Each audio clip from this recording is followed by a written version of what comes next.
ओम श्री गंगाई नाथाय नमः। जय श्री गुरुदेव, जय श्री दादा गुरुदेव। आप सबका जो है स्वागत है बहुत बहुत आज के सत्संग में। मेरा नाम राजशिव है और मैं एक सिद्धयोग साधक हूँ। सिद्धयोग की साधना से जो भी परिवर्तन आते हैं उनके आधार पर जो है हम बात करते हैं, सत्संग करते हैं। तो आज का जो सत्संग है ये शुरू करेंगे। तो श्रीमद् भागवत का जो अध्ययन है हम कर रहे हैं। श्रीमद् भागवत का अध्ययन शुरू करेंगे उससे पहले जो है एक दो प्रश्न हैं जो हमारे जो सत्संग ग्रुप में पूछे थे गुरु बहनों ने, उस पर थोड़ी सी हम चर्चा कर लेते हैं, फिर हम आगे बढ़ेंगे। ठीक है, इसके अलावा कोई प्रश्न रहा तो उस पर भी हम बात करने का प्रयास करेंगे। तो प्रश्न था पहला कि बहुत अच्छा प्रश्न था, वो बहुत अच्छा, बहुत महत्वपूर्ण प्रश्न है। सिद्ध योग साधकों को जानना चाहिए उस चीज़ के बारे विषय में, क्योंकि गुरुजी ने जिन जिन विषयों पर बात की है उन विषयों पर थोड़ी जानकारी हर शिष्य को हो तो पता चलता है कि गुरुजी क्या बात कर रहे हैं। तो उनमें से एक विषय था, गुरुजी ने हमेशा बहुत बड़े स्तर पर जो बात की है वो जैसे पता है आप सबको कि बाइबल की भविष्यवाणियाँ जो पुस्तक है गुरुजी ने जो लिखी, उसमें भी गुरुजी ने बहुत सारे बड़े पैमाने पर ये बताया है कि गुरुजी का जो मुख्य कार्य है वो कहाँ है और कैसे वो कार्य होना है और क्या प्रयोजन है। किस तरह से गुरुदेव जो है इस संसार के सामने कंफर्टर के रूप में आगे आ रहे हैं, वो एक ऐसे अवतार के रूप में आगे आ रहे हैं जिसकी प्रतीक्षा जो है वो पश्चिम जगत कर रहा है। और मुख्य रूप से जो है यहूदी समाज जो है, जिसे ज्यूस भी कहते हैं, तो यहूदी समाज जो है जिस कंफर्टर की प्रतीक्षा कर रहा है, जिसे जीसस ने कहा था कि मैं पिता के पास जाऊंगा तो एक सहायक भेजूंगा तो तुम उसकी प्रतीक्षा करना। तो वो गुरुदेव, वो कंफर्टर है, वो सहायक हैं जीसस के। इस विषय में गुरुजी ने कहा था कि जो यहूदी होते हैं, यहूदी जो है वो उनका जो बिलीफ सिस्टम है भगवान के ऊपर में वो थोड़ा सा अलग है। आज सत्संग ग्रुप में गुरु बहन ने प्रश्न पूछा था कि जो यहूदी होते हैं वो कौन होते हैं, क्या वो क्रिश्चियन होते हैं। तो यहूदी मोटे रूप पर मोटे रूप पर क्रिश्चियंस को ही बोलते हैं, लेकिन अलग कैटेगरी है, उनकी बिलीफ सिस्टम अलग है। तो उसके विषय पर हमने थोड़ा लिखा था, वही हम बोल देते हैं जो लिखा था। तो हमने लिखा था कि यहूदी और क्रिश्चियन जो है एक जैसे ही हैं, लेकिन इनकी ईश्वर के प्रति मान्यताएं जो है वो अलग अलग हैं। यहूदी ज्यूज़ होते हैं, ये जीसस को ईश्वर नहीं मानते, सिर्फ एक अच्छा आध्यात्मिक शिक्षक मानते हैं। यहूदियों के अनुसार ईश्वर मनुष्य रूप में जन्म नहीं लेता है, और यहूदी ये भी मानते हैं कि जीसस कोई मसीहा नहीं था। यहूदी मानते हैं कि ईश्वर एक ही है, लेकिन उसका कोई स्वरूप है ऐसा वो नहीं मानते हैं। यहूदी धर्म में ईश्वर की तस्वीर का कोई महत्व नहीं है। यहूदी ईश्वर को प्रार्थनाओं के माध्यम से संपर्क करने को सत्य मानते हैं। उनकी जो प्रथाएं हैं, धार्मिक प्रथाएं हैं, और जो उनके रीति रिवाज हैं या प्रार्थनाएं हैं, उनके माध्यम से भगवान से बातचीत करना संभव है, ऐसा यहूदियों का मानना है। तो यहूदी जो है, क्योंकि वो भगवान की किसी तस्वीर में विश्वास नहीं रखते, भगवान के किसी स्वरूप में विश्वास नहीं रखते, कि भगवान मनुष्य हो ही नहीं सकता है, ऐसी उनकी मान्यता है। तो 16 जनवरी 2003 को एक यहूदी महिला गुरुदेव से मिलने के लिए बीकानेर आई थी, और तब गुरुदेव ने कहा था कि आज एक ऐतिहासिक योग हुआ है कि जो हिंदू जाति है, भारतीय जाति, हिंदू जाति जो है, उसका आज यहूदियों के साथ योग हुआ है। हिंदू जाति को भी बहुत कुछ सहना पड़ा है। आतताइयों ने बहुत सारे आक्रमण किए, बहुत सारे अंग्रेज़ आए, उन्होंने भी बहुत अत्याचार किए, मुग़ल आए, उन्होंने भी बहुत कुछ अत्याचार किया, और इससे पहले भी जो है जाति संप्रदाय के ऊपर में बहुत सारे अत्याचार सहे हिंदुओं ने। और यहूदी जो हैं इन्होंने भी बहुत अत्याचार सहे हैं। जैसे वर्ल्ड वॉर 2 में आपने देखा कि हिटलर ने जो है कितने यहूदियों को जो है बेदर्दी से यातना देकर मार डाला था, लाखों यहूदियों को। तो इन दोनों जातियों ने बहुत तरह के आक्रमण सहे हैं, अत्याचार सहे हैं। तो अब ये दोनों जातियां ऊपर उठेंगी और इनके मिलन से दोनों एक साथ ऊपर उठेंगी। तो वो मिलन का जो दिन है, जो इन दोनों जातियों का जो मिलन है, वो गुरुदेव ने 16 जनवरी 2003 को बोला, क्योंकि यहूदी महिला जिसका नाम रोज़ी है वो आई और गुरुदेव से उन्होंने आके शक्तिपात दीक्षा ली। अब गुरुदेव कहते हैं ये यहूदी है, ये तो किसी तस्वीर में मानते नहीं हैं। ये कहते हैं कि कोई तस्वीर नहीं होती है भगवान की। लेकिन अब बहुत सारी स्त्रियां पुरुष जो है इज़राइल में, वो गुरु जी की तस्वीर से ध्यान कर रहे हैं। तो ये क्या हो गया? जो तस्वीर को नहीं मानते वो तस्वीर से ध्यान कर रहे हैं, तो ये बदलाव हो गया, बदलाव हो गया। तो इसीलिए यहूदियों का जो कंसेप्ट है भगवान के प्रति, वो अलग होने के कारण वो क्रिश्चियन से अलग हो जाते हैं। जो क्रिश्चियन है, क्रिश्चियन का तो अपना, देखिए इनका अपना बहुत कॉम्प्लिकेशन है। न्यू बाइबल, ये पुरानी बाइबल को मानते हैं, और क्रिश्चियन जो है ये न्यू टेस्टामेंट को मानते हैं। अब क्रिश्चियंस में भी हैं, जैसे ओल्ड टेस्टामेंट, न्यू टेस्टामेंट है, और इसके अलावा भी कुछ चर्च में बिलीव करते हैं, कोई मदर में बिलीव करता है जीसस की, कोई जीसस में बिलीव करता है। तो इस तरह से इनके बहुत विभाग हैं। अब बहुत उतनी जानकारी तो हमें नहीं है इसकी। लेकिन क्रिश्चियन जो है, जो जीसस को भगवान मानते हैं और जीसस को वो विश्वास करते हैं कि एक तो भगवान है जिसे वो पिता मानते हैं, और एक पुत्र है जिसे वो जीसस मानते हैं, और एक जो है पवित्र आत्मा है। पवित्र आत्मा क्या है? पवित्र आत्मा वो है जो ट्रांसफॉर्मेशन करता है। ठीक है, तो कई जगह पर बाइबल में, एक जगह, कई जगहों पर ऐसी ऐसी व्याख्या आती है कि वो उस दिन पवित्र आत्मा में आ गया।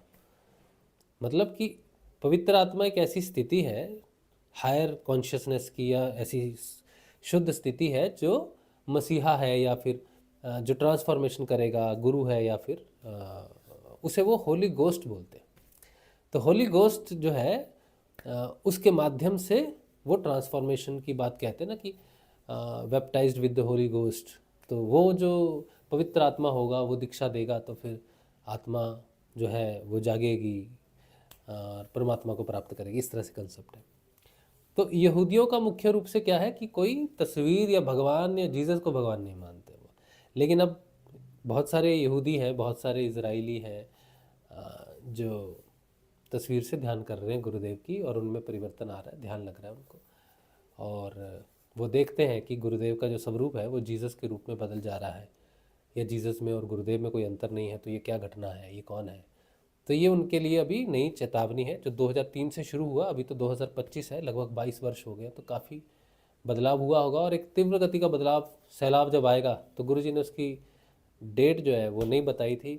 तो गुरुदेव ने कहा था कि देखो, शुरू तो हुआ 16 जनवरी 1991 को, जिस दिन गुरुदेव ने आगाज़ किया कि भाई मैं प्रस्तुत हो गया हूँ दुनिया के सामने। और गुरुदेव ने कहा कि इसकी एक नियमित तिथि भी है कि किस दिन जो है ये पूरा परिवर्तन हो जाएगा। लेकिन गुरुदेव कहते हैं उसकी उसकी जो तारीख है वो मैं नहीं बता सकता हूँ, क्योंकि प्रकृति के साथ प्रकृति के भेद को खोलना सही नहीं है। तो वो समय बता देगा कि कब हो जाएगा, लेकिन होगा ज़रूर। तो 16 जनवरी 2003 को एक महत्वपूर्ण घटना घटी, जो जो बाइबल में कही हुई जीसस की बातों को सत्य साबित करती है। तो पहला ये प्रश्न था कि क्या अंतर है। तो ये मुख्य अंतर है, और भी आप डिटेल में पढ़ो, इंटरनेट पे तो सभी कुछ मिलता है आजकल। तो ज़्यादा जानकारी के लिए आप पढ़ सकते हैं। और प्रोटेस्टेंट चर्च होते हैं, और एक बाइबल होती है प्रोटेस्टेंट की, एक बाइबल होती है पॉप की। कुछ पॉप को प्रे करते हैं कि आगे भगवान को प्रे करेगा, कुछ डायरेक्ट जीसस को प्रे करते हैं। तो इस तरह से दो हैं बिलीफ सिस्टम इनके। ठीक है, अच्छा, ये रहा पहला प्रश्न था जिस पर हमने थोड़ी चर्चा की थी। आपको जानना इसलिए ज़रूरी है कि गुरुदेव के कार्य को अगर आपने जानना है, गुरुदेव के आध्यात्मिक अवतरण को अगर आपने जानना है, तो आपको बाइबल में कुछ ऐसी चीज़ें बोली गई हैं वो आपको मालूम होनी चाहिए, कि कैसे हम पूरे विश्व के साथ हम, ऐसा नहीं है कि भारत में कुछ हो रहा है तो भारत में जो ग्रंथ लिखे हैं, भारत में जो हो रहा है वही हमारे कंसर्न में है। पूरा संसार जो है, सर्वम खलुइदम ब्रह्म, तो ये पूरे संसार को देखता है ईश्वर, सिर्फ भारत को नहीं देख रहा है।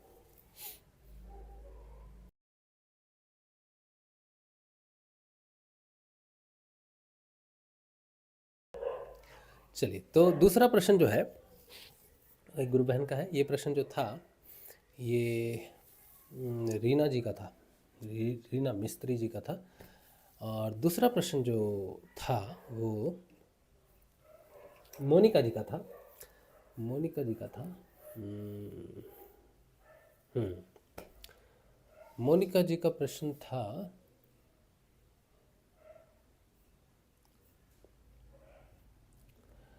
ये है कि जीना हर कोई सिखाता है, पर एक साधक को मृत्यु के समय क्या करना होता है, क्या थॉट्स रखने होते हैं। तो ये एक प्रश्न है इनका कि क्या थॉट रखने हैं जब मृत्यु का समय हो उसकी। प्रश्न बड़ा कॉम्प्लिकेटेड है और ये जो प्रश्न है इस पर बड़ी वेग डिस्कशन हो सकती है, लेकिन हम कोशिश करेंगे इसको थोड़ा कवर करने की। एक गुरु भाई ने रिप्लाई दिया है, मनोज ने, साधना पूर्णता प्राप्त व्यक्ति के लिए तो उत्सव ही होगा, ऐसा संतों ने कहा है, कबीर जी साहब ने कहा है।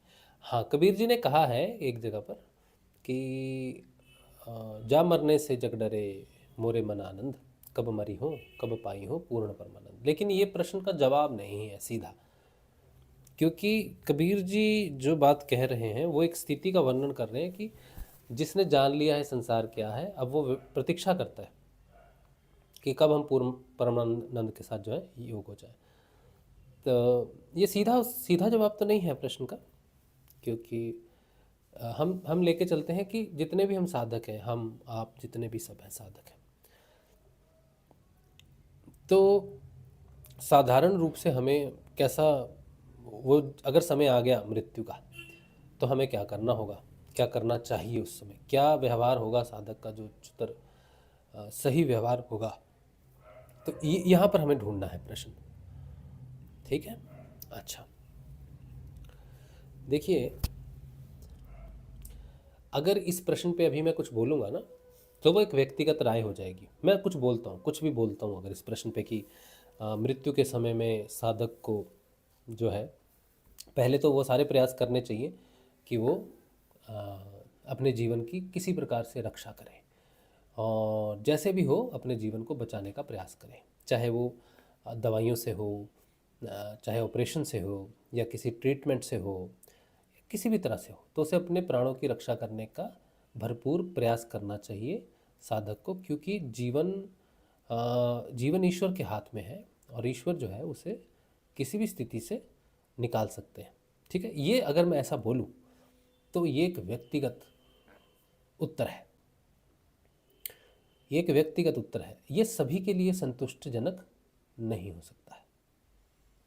कोई इसको बोलेगा कि हाँ ऐसा करना चाहिए, कोई कहेगा नहीं, अगर मृत्यु आई ही है, मर ही रहे हैं, पता है कि मरना ही है तो तो क्या करें, क्या करें उस समय। ठीक है, अब इसका जवाब हमें ढूंढना पड़ेगा हमारे योग में, क्योंकि आपने जो प्रश्न पूछा है वो किसी साधारण व्यक्ति के लिए नहीं पूछा है कि कोई साधारण व्यक्ति अगर मर रहा है तो उसे क्या करना चाहिए। आपने पूछा है कि अगर कोई साधक मर रहा है तो उसे क्या करना चाहिए। तो हमें उत्तर सरलता होगी ढूंढने में अगर हम एक साधक के मृत्यु के समय का जवाब ढूंढें। तो इसका जवाब, इससे पहले कि हम अपने योग में ढूंढें, पहले हम इसका जवाब ढूंढते हैं उन गुरु भाइयों के माध्यम से जो शरीर छोड़कर चले गए। उन्होंने अंत में क्या किया था, पहले ये जानना ज़रूरी है कि जो गए उन्होंने क्या किया और जो जाएंगे वो क्या करेंगे। ठीक है, और मूल रूप से हमें एक्चुअल में योग साधक होने के नाते करना क्या चाहिए। ठीक है। अच्छा, तो हम एक हमारे बड़े प्यारे मित्र थे, तो अभी कुछ समय पहले, करीबन 3 एक महीने पहले, 2 3 महीने पहले शायद, उनका निधन हो गया। वो 66 वर्ष के थे, गांव में रहते थे और उनके निधन से पहले लगभग 20 25 दिन पहले शायद, जहाँ तक मुझे याद है, मुझे उनका फ़ोन आया। वो बहुत अच्छा प्रचार प्रसार करते थे तो उन्होंने मुझे फ़ोन किया कि राजश्री भाई आप कैसे हैं? मैंने कहा मैं ठीक हूँ, आप कैसे हैं? बोले मैं बहुत बीमार हूँ, बहुत समय से बीमार हूँ। तो मैंने उनसे पूछा क्या हुआ आपको? तो उन्होंने कहा कि उन्हें शायद टाइफाइड हुआ, और टाइफाइड होने के बाद कुछ समस्या बढ़ी, कुछ शरीर में कुछ ऐसी बीमारी हुई कि बहुत सारे टेस्ट वगैरह करवाए उन्होंने, बहुत कुछ करवाया, लेकिन किसी प्रकार की कोई बीमारी मिल नहीं रही है। खाना लग नहीं रहा है, भूख नहीं है, और बहुत हड्डी का ढांचा रह गया हूँ मैं। तो उन्होंने मेरे साथ काफ़ी देर तक बात की और अपनी स्थिति बताई कि आ, मेरा शरीर जो है वो ख़त्म हो रहा है पूरा। तो मैंने कहा इस समय आप कहाँ हो? तो मुंबई में थे उस समय, वो इलाज कराने के लिए गए हुए थे। तो मैंने कहा आप गुरुदेव को प्रार्थना करते रहो, और गुरुदेव का जो नाम जप है ना आप वो दो, और इस समय भटक नहीं जाना कि आपको लगे कि बहुत समय हो गया, बीमार हो गए हैं, 6 महीने हो गए बीमार हुए, तो ठीक नहीं हो पा रहे हैं, तो कहीं गुरुदेव जी को छोड़ मत देना इस। तो उन्होंने उस समय मुझे कहा कि नहीं राशि भाई, ऐसा तो हो नहीं सकता है, गुरुदेव को तो हम नहीं छोड़ेंगे, चाहे कुछ भी हो जाए, लेकिन गुरुदेव पर हमारा अटूट विश्वास है। लेकिन फिर भी हम गुरुदेव से प्रार्थना तो कर रहे हैं, लेकिन हमें कुछ भी समझ नहीं आ रहा है, कुछ रिप्लाई नहीं मिल रहा है, कुछ सुधार नहीं हो रहा है। तो इसलिए हमने आपसे बात की, करना चाहते थे कि आप आपसे बात करें तो कुछ समझ में आए कि क्या है, क्यों है। तो मैंने उनसे कहा कि देखिए मैं आपके जैसा साधारण शिष्य हूँ, तो क्या है क्या नहीं है ये तो मुझे मालूम नहीं है ऐसा कुछ भी, और ना ही गुरुदेव हमसे कोई बात करते हैं कि हम आपके भी आप पर बात करें या फिर हम किसी प्रकार का कोई संकेत लें। अगर ऐसा हुआ तो गुरुदेव की बड़ी नाइंसाफ़ी होगी, गुरुदेव को ऐसा नहीं करना चाहिए, क्योंकि मुसीबत में आप हैं, बीमार आप हैं, प्यार आप करते हैं और बात हमसे करेंगे, तो गुरुदेव ऐसे तो नहीं होने चाहिए। तो भेदभाव तो गुरुदेव इस समय करेंगे नहीं। इसीलिए मुझसे वैसी उम्मीद लगाना कि हम कोई विशेष व्यक्ति हैं, सत्संग करते हैं या कुछ है, तो बिल्कुल ऐसा नहीं सोचना चाहिए आपको, क्योंकि हम उतने ही साधारण हैं जितने आप हैं। दूसरी बात, आपको आप नाम जप कर रहे हैं, आपकी जो अटूट श्रद्धा है, विश्वास है गुरुदेव पर, कि आप अभी भी कह रहे हैं कि मैं गुरुदेव को नहीं छोड़ूंगा और मैं उनका नाम जपते रहूँगा, इसको तो मैं प्रणाम करता हूँ। और मैं ये प्रार्थना करता हूँ कि आप जल्दी से स्वस्थ हो जाए।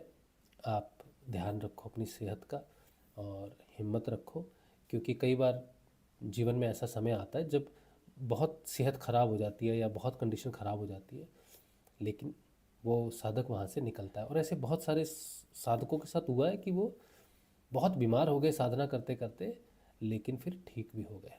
तो मैं ऐसी उम्मीद करता हूँ, प्रार्थना करता हूँ गुरुदेव जी से कि आप भी ठीक हो जाओ।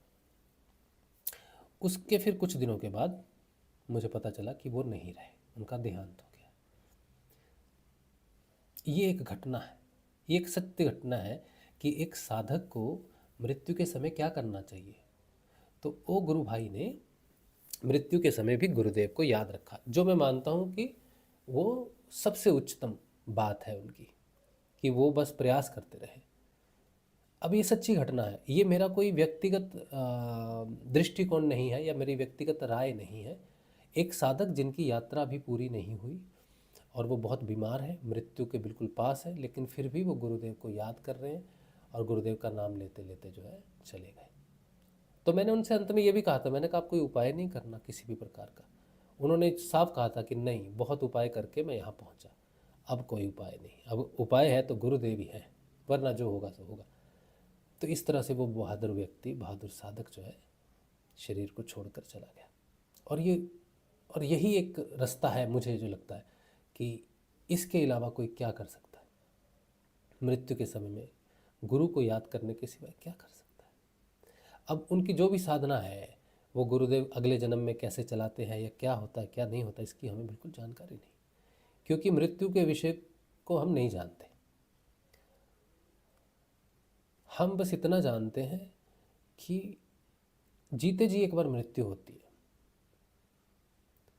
जीते जी एक बार मृत्यु होती है, और उसे शरीर भाव की मृत्यु कहते हैं। उसका अनुभव हमें है, शरीर भाव की मृत्यु कैसे होती है और कैसे हम आत्म रूप से प्रतिष्ठित होते हैं, जागृत होते हैं, इसका अनुभव मुझे है। इस पर मैंने कई बार बोला है लेकिन सच में कोई साधक की अगर मृत्यु हो जाती है, उसकी साधना पूरी नहीं होती है, उसकी गति क्या होती है, इसके विषय में हम अभी तक कुछ बोलने लायक नहीं। ठीक है, पहली बात तो ये है, इससे थोड़ा आपको आइडिया होगा कि एक साधक ने क्या किया। और भी ऐसे साधक रहे जो जब उनकी मृत्यु हुई तो वो जय गुरुदेव जय गुरुदेव जय गुरुदेव करते हुए गए, फिर वापस आए नहीं ऑपरेशन थिएटर से। ऐसे भी साधक हैं और उनको भी हम प्रणाम करते हैं, नमन करते हैं कि अंत समय में उन्होंने गुरुदेव को याद रखा, बुलाया गुरुदेव को। ठीक है, अब ये बात है जो सच्ची घटना है। अब हमें ये देखना चाहिए कि यार इन्होंने जो किया तो किया, अब हम जो अभी जीवित हैं, हम भी तो कभी ना कभी मृत्यु के पास जाएंगे, कभी ना कभी मृत्यु तो हमें भी आएगी, सबको आएगी। अब हो सकता है किसी की यात्रा पूरी हो और किसी की अभी चल रही हो सकता है। तो क्या करना चाहिए हमें, अभी क्या करना चाहिए इस समय? तो इसका जवाब हमें मिलेगा योग के माध्यम से। सही जवाब अगर आपको चाहिए, व्यक्तिगत जवाब नहीं, सही जवाब चाहिए कि अभी आपको क्या करना है, मृत्यु के समय क्या करना है, वही करना है जो आप इस समय करोगे। क्योंकि जितना जो अभी जो जीवन है कि मैं इस समय जीवित हूँ, इस सांस में जीवित हूँ, इस समय जो आप करोगे वही आपको मृत्यु के समय करना है। समझे आप? मृत्यु के समय कुछ भी अलग नहीं करना है, क्योंकि अगर मृत्यु के समय आपने कुछ अलग किया तो जीवन में जो कुछ भी किया वो सारा का सारा जो है शून्य हो जाएगा। क्योंकि मृत्यु ही असली समय रहेगा जब ये बताएगा कि अब तुम क्या करना चाहते हो, अंत समय में तुम क्या करना चाहते हो। और अंत समय में तुमने वो किया जो जीवन से अलग था, तो इसका मतलब है जीवन में तुमने वो किया जो किसी काम का नहीं था। तो हमें जानना होगा कि मुझे आज क्या करना है, ताकि आज जो मैं करूं उसको मैं अपने जीवन के अभ्यास में लगाऊं, ताकि मेरा जीवन और मेरी मृत्यु दोनों में कोई भेद ना हो। तब तो जीवन सफल हुआ ना, कि मैंने वही किया जो मुझे अंत समय में, मृत्यु के समय में जो मैंने किया वही मैंने जीवन भर किया। तब बनेगी बात, तब होगा कि मैंने अपना जीवन जो है वो सही जिया। कुछ भी बदलाव करने की ज़रूरत नहीं है मृत्यु के समय में। तो क्या करूं मैं आज, क्या करूं मैं आज जो मृत्यु में भी सहज भाव से, आनंद भाव से, खुशी के भाव में जाते समय भी मैं कहूं कि यही करना है, यही सारा जीवन किया है, यही अब करना है। अगर साधना बची हुई है तो यही आगे भी मुझे करना है, जिस जीवन में भी मैं जाऊं, जैसी भी मेरी गतिमति हो, मुझे यही करना है। तो अंतर नहीं है कुछ भी। तो वो क्या है? अब वो क्या है कि योग के आधार पर दो चीज़ें होती हैं। योग में दो चीज़ें हैं, एक है यम, एक है नियम। यम और नियम पे मैंने एक वीडियो बनाया था, 7-8 मिनट का वीडियो बनाया था, और वही डिफाइन करता है क्या। यम का मतलब वो होता है कि जिसे जीवन में सिर्फ एक बार ही सिद्ध किया जाता है। यम का अर्थ क्या है? जिसे जीवन में सिर्फ एक ही बार किया जाता है, दूसरी बार नहीं किया जाता, तीसरी बार नहीं किया जाता। बस एक बार वो घटना घट गई तो फिर वो दोबारा नहीं घटानी पड़ती। तो उसमें तो कुछ नहीं है करने के लिए। अब दूसरा है, दूसरा अंग जो योग का है वो है नियम। नियम का मतलब क्या है? नित्य यम। नियम का अर्थ है नित्य यम, मतलब कि वो यम जिसे रोज करना चाहिए, प्रतिदिन करना चाहिए, उसे बोलते हैं नित्य यम। और वो क्या है जो हमें रोज करना चाहिए? वो है शौच। शौच का मतलब, शौच का मतलब है शुद्धि। किसकी? इंद्रियां। मैं जो देखूं उसमें किसी प्रकार की घृणा, किसी प्रकार का द्वेष, किसी प्रकार का अहंकार, किसी प्रकार की नफरत ना हो।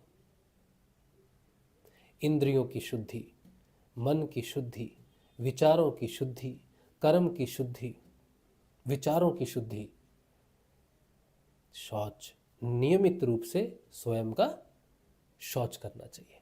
शरीर को भी साफ रखना चाहिए, घर को भी साफ रखना चाहिए। और दूसरा जो नित्य करना चाहिए वो है स्वाध्याय। कभी किसी से झगड़ा हो गया, कभी किसी ने आपको कुछ बोल दिया, कभी आपका अपमान हो गया, कभी आपका मान हो गया, कभी आपने किसी का अपमान कर दिया, कभी कोई भी घटना होगी, तो स्वयं का स्वाध्याय करना चाहिए। किसी व्यक्ति पर उंगली नहीं उठानी चाहिए कि तुम गलत हो। कोई गलत है तो रहने दो उसको, तुम देखो कि तुम यहाँ सही कैसे हो सकते हो। कोई पश्चाताप नहीं करना चाहिए, कोई प्रायश्चित नहीं करना चाहिए, स्वाध्याय करना चाहिए कि अब ये द्वारा होना नहीं चाहिए, फिर से नहीं होना चाहिए। इसे बोलते हैं स्वाध्याय। ये प्रतिदिन करना चाहिए। तीसरा, संतोष। संतोष का अर्थ क्या है कि आप जैसे हो, जहां हो, जितने हो, उसी में ठीक है, बढ़िया है, मस्त है। जितना खाया उचित खाया, जितना पाया उचित पाया, जितना है उचित है, जैसा शरीर है उचित है। तुम जैसे हो, जिस स्थिति में हो, ईश्वर की इच्छा से हो, संतोष रखो उस चीज़ में। चाहे वो किसी भी क्षेत्र में हो, भौतिक क्षेत्र हो, आध्यात्मिक क्षेत्र हो, कितनी तरक्की हुई आध्यात्मिक रूप पर, जितनी भी हुई ईश्वर की इच्छा से हुई। तो संतोष व्यक्ति को नियमित करना चाहिए। फिर आता है तप। तपश्चर्या है जीवन को देखना और जीवन को एक्सेप्ट करना, स्वयं को एक्सेप्ट करना। क्रोध, वासनाओं की जड़ जो है वो है अनएक्सेप्टेंस। चीज़ों को नकार देना कि मैं नहीं हूँ, मुझे क्यों बोला, मैं क्यों हूँ, अहंकार। एक्सेप्टेंस में सहजता है, सरलता है। एक्सेप्टेंस में प्रेम है, प्रसन्नता है, सेटिस्फैक्शन है। स्वीकृति में ही समर्पण है। तो जीवन को तपश्चर्या समझना चाहिए। जीवन सूर्य की तरह जलता रहता है। ये ईंधन जो है ना जीवन को चलाने वाला, ये जीवन को जलाता है। तो जीवन हर समय जल रहा है। तो ये जो जीवन जल रहा है, इससे प्रकाश लेना चाहिए, स्वयं को प्रकाशित करना चाहिए, तप समझना चाहिए इसको। ईंधन है हमारा तपश्चर्या। उसके बाद ईश्वर प्रणिधान, पांचवा, कि जो कुछ भी है ईश्वर की इच्छा से है और सब जगह ईश्वर व्याप्त है। हर चीज में ईश्वर व्याप्त है, हर कर्म में ईश्वर व्याप्त है, हर आज्ञा में, आदेश में, हर हुक्म में किसी के। और जो भी मैं कर रहा हूँ ईश्वर के लिए कर रहा हूँ, जो भी मुझसे करवाया जा रहा है ईश्वर के लिए ही करवाया जा रहा है। ऐसा ईश्वर को सर्व जगह मानकर अपना जीवन व्यतीत करना चाहिए। ये 5 ऐसे काम हैं जो व्यक्ति को नियमित करने चाहिए। साधक को तो करने चाहिए, नॉर्मल व्यक्ति को तो भी करने चाहिए। तो रोजाना हमें क्या करना, बस यही करना है। बाकी जो नाम जप है, जो गुरु जी का ध्यान है, वो जैसी उनकी आज्ञा है उनकी पालना करनी चाहिए कि बेटा ध्यान करो और ये नाम जप करो। यही आपका रूटीन होना चाहिए। चाहे ये आपका पहला दिन है, चाहे बीच का दिन है, चाहे आपका अंतिम दिन है। इसे अगर आप अभ्यास में लाओगे तो अंतिम समय भी यही कर पाओगे कि आपने जो कुछ भी किया है यही किया है। अगर आज भी जीवित रहते तो यही करते, कल भी जीवित रहते तो यही करते। तब आज और कल और परसों के समय में अंतर खत्म। समय का अंतर खत्म तो स्थान का अंतर भी खत्म हो जाता है। मैं यहाँ रहूं या कहीं और रहूं, करना तो मुझे यही है। तो जिसमें समय और स्थान का अंतर खत्म, वही सर्वव्यापकता है, वही ईश्वर की अनुभूति, ईश्वर की चेतना में वही चेतना लय हो जाती है, क्योंकि ईश्वर की चेतना समय और स्थान से परे है। ये हमें योग सिखाता है। ये आदेश हमें योग देता है कि हमें अपना जीवन कैसे बिताना चाहिए। ये जो नित्य यम है, इस नित्य यम का अनुसरण करते हुए वो सिद्ध हो जाएगा जिसे हम यम कहते हैं, जो एक ही बार में सिद्ध होता है। और उसमें आता है सत्य, अस्थेय, अपरिग्रह, ब्रह्मचर्य और सत्य, अस्थेय, सत्य, अस्थेय, अपरिग्रह, अहिंसा, ब्रह्मचर्य। ये एक बार ब्रह्मचर्य अगर जीवन में घटित हो गया लोग तो व्रत रखते हैं ब्रह्मचर्य का, भाई 45 दिन, मैंने भी रखा था बहुत पहले। गुरु जी को प्राप्त करने के लिए हमने ब्रह्मचर्य का व्रत रखा था।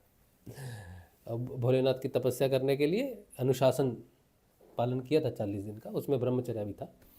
तो ब्रह्मचर्य एक ही बार सिद्ध होता है जीवन में, बस, दूसरी बार नहीं होता। 2 दिन नहीं, 3 दिन नहीं, 10 दिन नहीं, खत्म काम। सिद्ध मतलब सिद्ध हो गया, फिर कभी सिद्ध नहीं करना पड़ता, किसी भी जीवन में सिद्ध नहीं करना पड़ता है। कमाल है।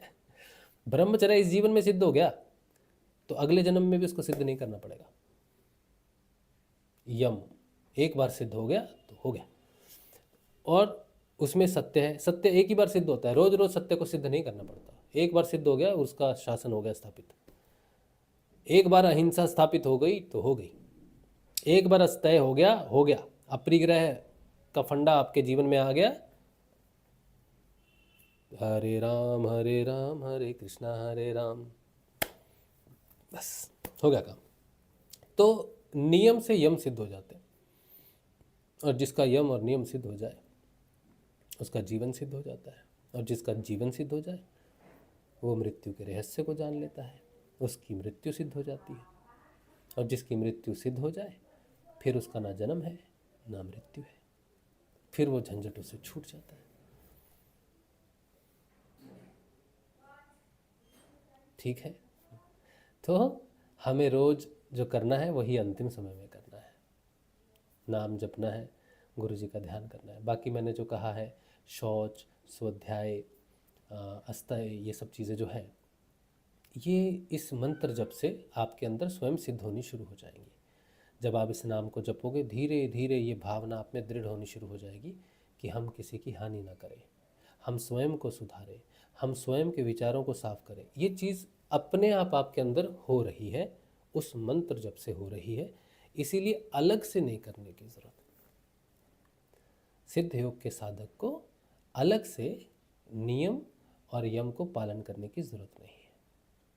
वो गुरु जी का नाम जपेगा और गुरु जी का ध्यान करेगा, उसी से ही यम, नियम, आसन, प्राणायाम और प्रत्याहार, ये 5 अंग जो योग के हैं, ये सिद्ध हो जाएंगे, अलग से नहीं करने पड़ेंगे आपको। सिर्फ नाम जपना है आपको। तो सारे कामों में सिमट के अंत में गुरुदेव ने हमें कह दिया कि नाम जपना है, बस एक ही जपना है। अंत समय में हरे कृष्ण जी को याद कर लेते हैं, हरे शिव जी को याद कर लेते हैं, हरे माता को याद कर लेते हैं, जाते समय नमस्ते टाटा बाय बाय कर लेते हैं, ज़रूरत नहीं है। ज़रूरत नहीं। अंत समय में सिर्फ गुरुदेव जी को ही याद रखना, अंत समय में गुरुदेव के मंत्र को ही जपना, उसी से ही। तो फाइनल वर्ड अगर इस उत्तर पर हम कहें योग के आधार पर और गुरु जी के आधार पर, तो हमें आज भी नाम जपना है, मुसीबत में पड़ जाए तो भी नाम जपना है, एक ही नाम जपना है, गुरु जी का दिया हुआ नाम जपना है, और अंत समय पर भी आंखें बंद करके गुरु जी का ही नाम जपते जपते सारे संसार को अलविदा कह के चले जाना है। ठीक है, यही बात है। चलिए, तो ये बात है, और उम्मीद है कि मोनिका बहन को थोड़ा सा ये है कि थोड़ा प्रश्न का जो उत्तर है मिल जाए। बाकी हम कुछ ज़्यादा तो नहीं जानते, लेकिन मैंने आपको जो भी बताया है, प्रैक्टिकल भी बता दिया, योग के आधार पर भी बता दिया, हम जिस योग में हैं उस समय हम अपने सबके आधार पर भी हमने आपको बता दिया है। ठीक है, चलिए, अब जो है प्रश्न उत्तर और कुछ रहा तो लेते हैं, वरना हम अपना अध्ययन शुरू करेंगे। आप सबको जय श्री गुरुदेव।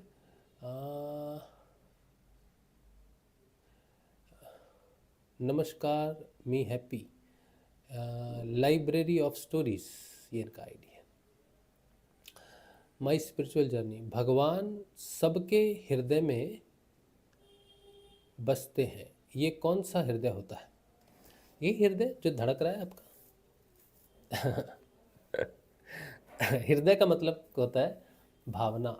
हृदय से हमारे संवेदनाएं, भावनाएं, प्राण, जहाँ प्राण संचालित होते हैं उस हिसाब से हृदय। तो भगवान सबके जो है वो प्राणनाथ है।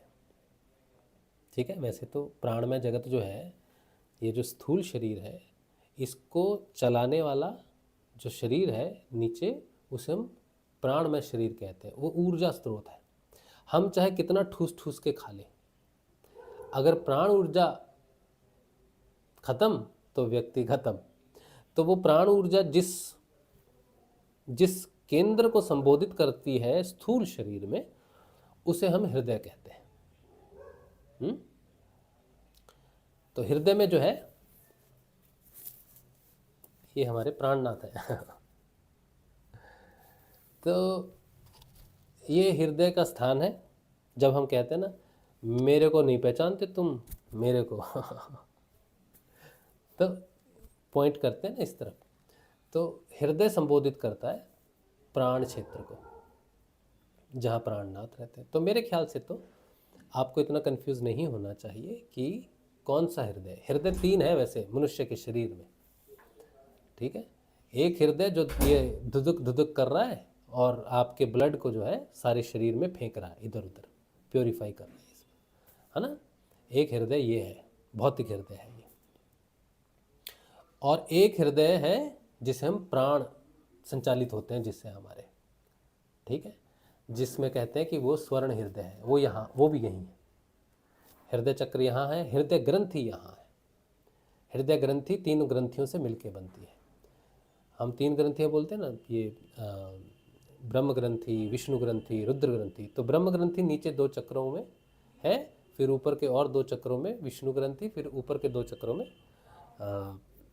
रुद्र ग्रंथि। ठीक है, और इन 6 चक्रों की 3 ग्रंथियाँ सामूहिक रूप से हृदय ग्रंथि कहलाती है। हृदय ग्रंथि का खुल जाने का मतलब है 6 के 6 चक्र स्वतंत्र हो गए हैं और तीनों ग्रंथियाँ जो है पूर्ण रूप से खुल गई हैं, गांठें जो है खुल गई हैं। तो हृदय ग्रंथि सामूहिक रूप पर बोल देते हैं उसको। ठीक है, उसका निशान यहाँ माना जाता है, थोड़ा सा साइड में, लेफ्ट में। और हृदय चक्र सेंटर में माना जाता है। ठीक है, हृदय चक्र क्या है? हृदय चक्र अनाहत चक्र बोलते हैं उसको। हृदय चक्र तो हम हिंदी में बोलते हैं, वैसे हिंदी में शुद्ध नाम उसका है अनाहता। अनाहत का मतलब होता है अनहता,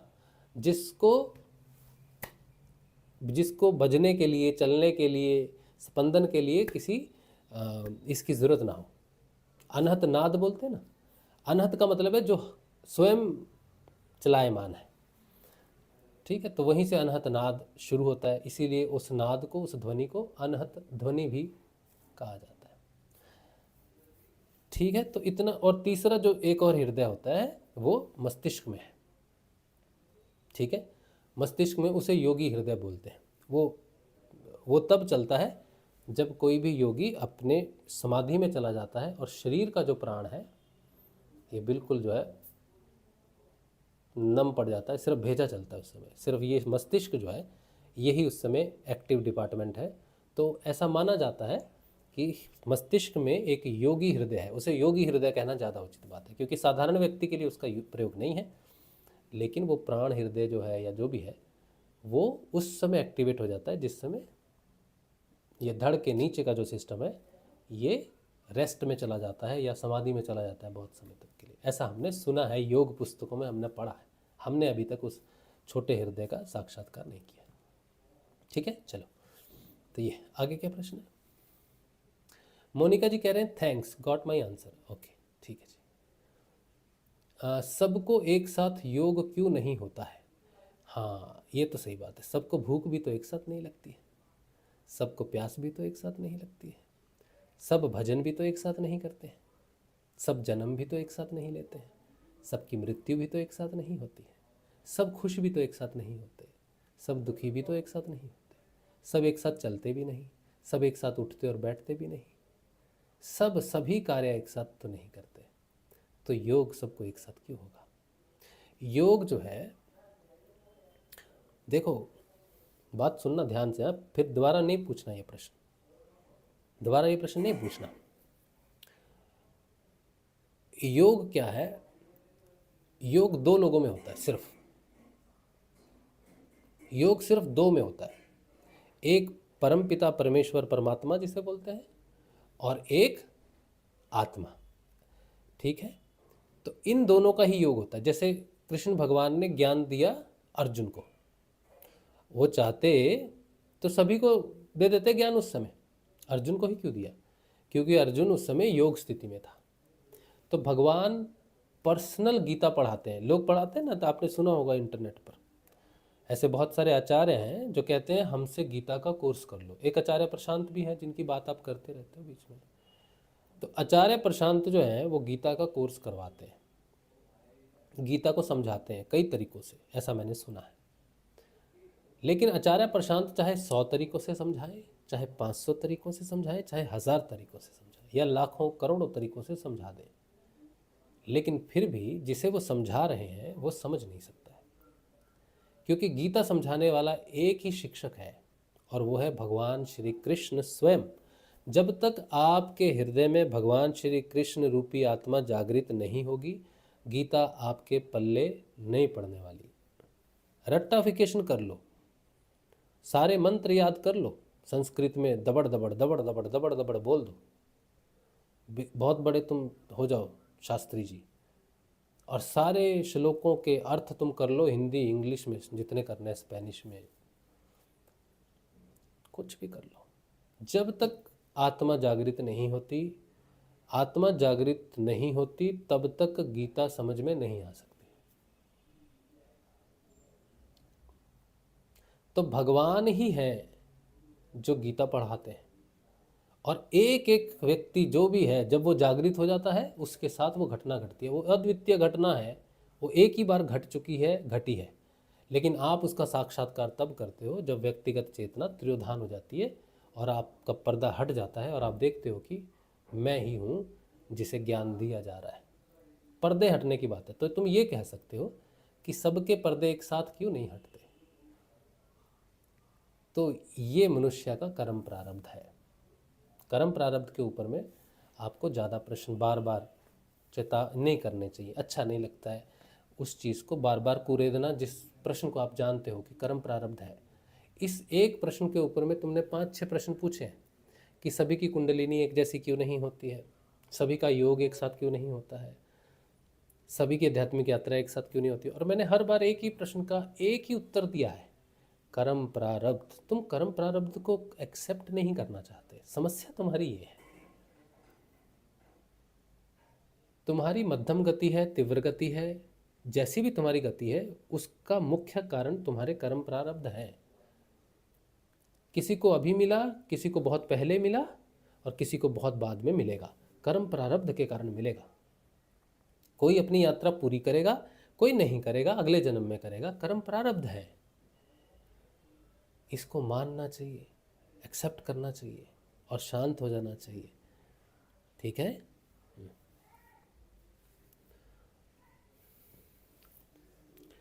अमित तोमर, गुरु भाई आपको कौन सी स्थिति प्राप्त हो गई जो आप नाम जाप नहीं करते हो अब? आपने बोला था एक वीडियो में कि अब आप नाम जाप नहीं करते। हाँ, मैं नाम जप कॉन्शियसली नहीं करता हूँ। जैसे मैंने गुरुदेव से जब गुरु दीक्षा ली थी 2014 में 13 नवंबर को, तब मैंने गुरुदेव जी का नाम जप शुरू किया, और लगभग 2019 तक, जब तक मुझे कान में नाद सुनाई नहीं देने लग गया, तब तक मैंने नाम जप नहीं छोड़ा। तब तक मैंने बहुत नाम जप किया। मेरा एक ही काम था, नाम जप। कुछ भी करना है मुझे, नाम जप करना है, नाम जप करना है, क्योंकि मेरी समस्याओं का समाधान मुझे एकमात्र गुरुदेव के दिए मंत्र जप में लगता था। ठीक है, तो मैंने नाम जप किया, उसके साथ में और भी चीज़ें करता रहा, ये बात भी ठीक है।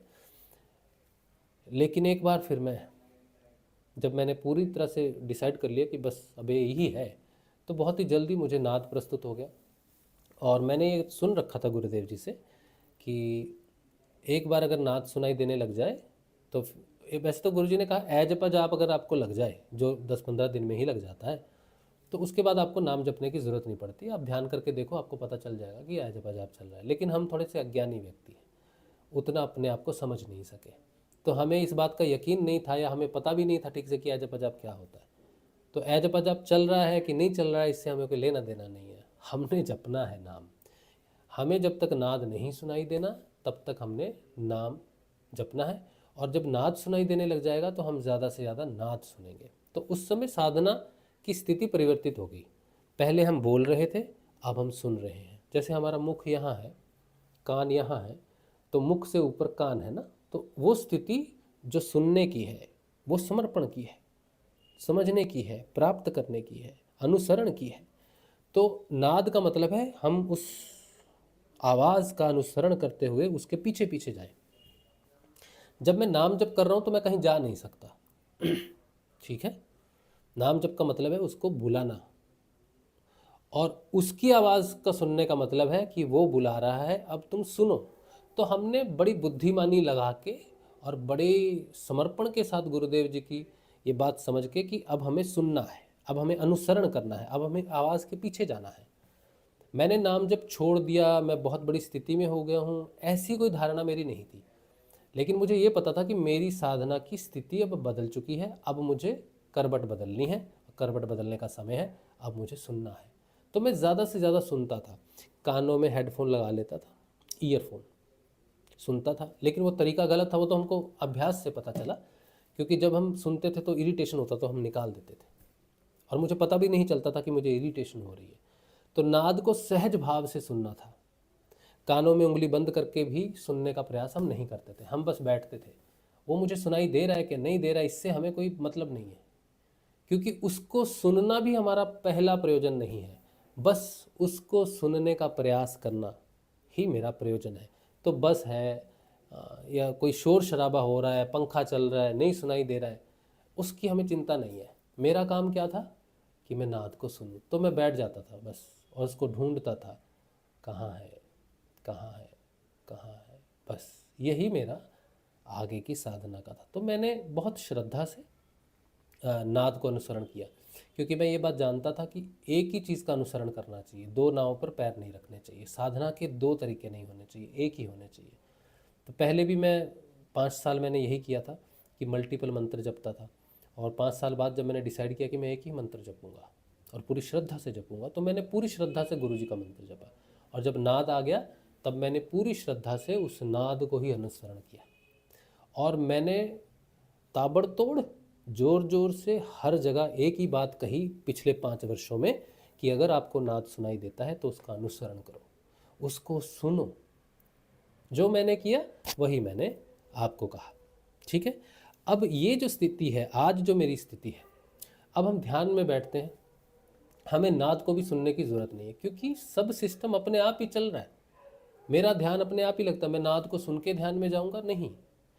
जब मुझे ध्यान में जाना है, वो शरीर ही ऐसी ऊर्जा में आ जाता है कि पता चलता है कि आज ध्यान लगेगा, तो बैठ जाते हैं स्थिर, पूरा शरीर जो है वो स्टिल हो जाता है, और वो प्राण वो इधर वो उधर वो उधर चला गया। इतना भी समय नहीं मिलता कि हम नाद को सुने और ध्यान में जाएं, क्योंकि वो स्टेज भी जो है अब सहज है। तो अभी मुझे किसी भी प्रकार से कुछ प्रयास नहीं करना पड़ता है। लेकिन फिर भी सोचो, मैं बैठा हूँ, क्या करूँ?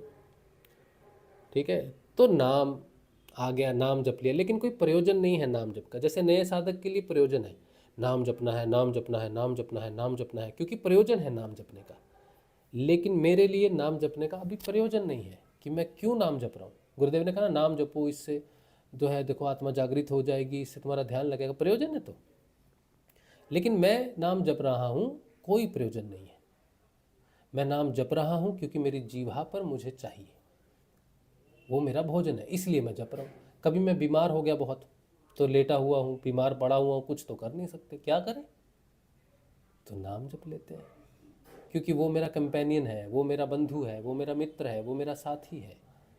मैं चाहता हूँ वो मेरे पास बैठे, क्योंकि मैं बीमार हूँ तो हम दोनों पास बैठे, तो इसीलिए मैं जपता हूँ। लेकिन मेरा कोई किसी प्रकार का नाम जपने से प्रयोजन नहीं है, ये अभी की स्थिति। ठीक है, इसीलिए ये नहीं कहना चाहिए कि मैं नाम क्यों नहीं जपता हूँ, मैंने नाम जपना छोड़ दिया है, ये प्रश्न गलत है। प्रश्न होना चाहिए कि अब मेरे को नाम जपने का प्रयोजन क्यों नहीं लगता है। ये प्रश्न सही होना चाहिए। तो प्रयोजन मैंने आपको बता दिया है कि अब जो अवस्थाएं हैं वो ऑटो सिस्टम है, ऑटो ऑटो चल रहा है, अपने आप चल रहा है, मेरा कुछ नहीं है योगदान उसमें। जो होना है, जिस दिन ध्यान लगना है अपने आप लगना है। अगर मैं तैयार हूँ तो भी उसे फ़र्क नहीं पड़ता, अगर मैं तैयार नहीं हूँ, किसी काम में हूँ तो मेरी आंखें नहीं खुलती, ऐसे ऐसे हो जाती हैं, खुलती ही नहीं, कुछ काम ही नहीं कर सकते, बैठ जाओ बस। वो बहुत जिद्दी है, जिसने उसने बैठाना है। अगर थोड़ा टाइम देता है, ऐसा नहीं, कभी कभी दे भी देता है टाइम।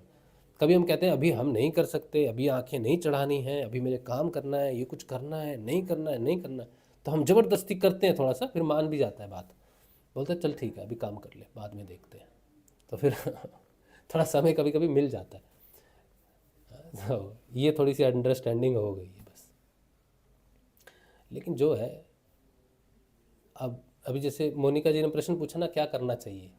अगर मैं अपने आप को प्रश्न पूछूं मुझे क्या करना है, तो अभी भी मैं कुछ नहीं कर रहा हूँ, इस समय भी मैं कुछ नहीं कर रहा हूँ, सरेंडर में हूँ, देख रहा हूँ कि जो भी हो रहा है, उस समय भी मेरे को देखना ही है कि क्या हो रहा है।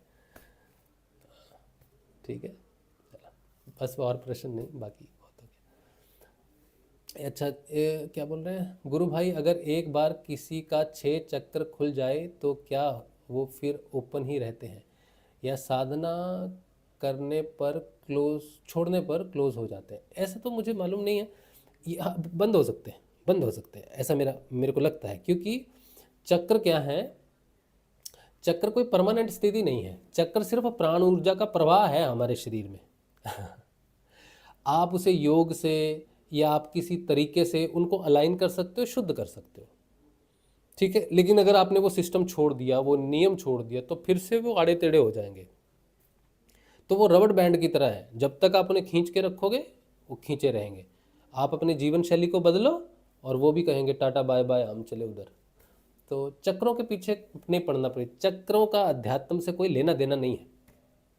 चक्र सिर्फ हमारी अंदर की ऊर्जा प्रवाह प्रणाली को दर्शाते हैं कि कितनी प्रतिशत ऊर्जा किस तरह से किधर किधर से होकर जा रही है, बस यही दर्शाते हैं। और आध्यात्मिक कोई, जैसे मैंने देखा ना, मैंने अभी दिखाया था कि मेरा चक्र ऐसे हैं, सहस्रार वैसे हैं, उनका अध्यात्म से कोई लेना देना नहीं है। वो सिर्फ ऊर्जा सिस्टम को, मेरे शरीर के अंदर में ऊर्जाएं किस तरह प्रभावित हो रही हैं, किस किस चक्र में कैसी ऊर्जा, कितनी ब्लॉकेज है, वो ही दर्शाता है बस। अध्यात्म से कोई लेना देना नहीं उसका, ना ना ना ना, कोई लेना देना नहीं, नहीं कोई लेना देना नहीं। इसीलिए चक्रों के चक्कर में नहीं पड़ना चाहिए। वो थोड़ा सा अट्रैक्ट करता है ना लोगों को है, लोगों को थोड़ा अट्रैक्ट करता है इसीलिए, लेकिन कोई प्रयोजन नहीं है उसका। मुझे नहीं कोई समझ में आता, कोई प्रयोजन समझ नहीं आता मुझे। जिस तरह हमारा शरीर है, जैसे फिट है ना, तो अच्छा लगता है। अब बीमार हो गए, कुछ हो गया, चोट लगी, घाव लग गया, तो कहेंगे यार ये पहले तो चेहरा यहाँ ठीक था, अभी यहाँ घाव लग गया है। हाँ, तो ये बदल सकता है। इसी तरह से ऊर्जा का जो सिस्टम है, हाँ, अगर अंदर की ऊर्जा सदैव के लिए जागृत हो जाए किसी की, तो फिर वो अलाइन ही रहेंगे, क्योंकि फिर ऊर्जा से अंदर से मिल रही है, बाहर से फिर वो प्रभावित नहीं हो रही। ये हो सकता है कि वो अलाइन रहे हमेशा, ताकि उसको जीने की ऊर्जा जो है वो हर समय अंदर से मिलती रहे, अगर अंदर का सिस्टम एक्टिवेट हो जाए। लेकिन फिर भी वो अध्यात्म को नहीं दर्शाता, ठीक है। अध्यात्म के कारण वो प्रभावित जरूर हो रहा है, अलाइन जरूर हो गया है।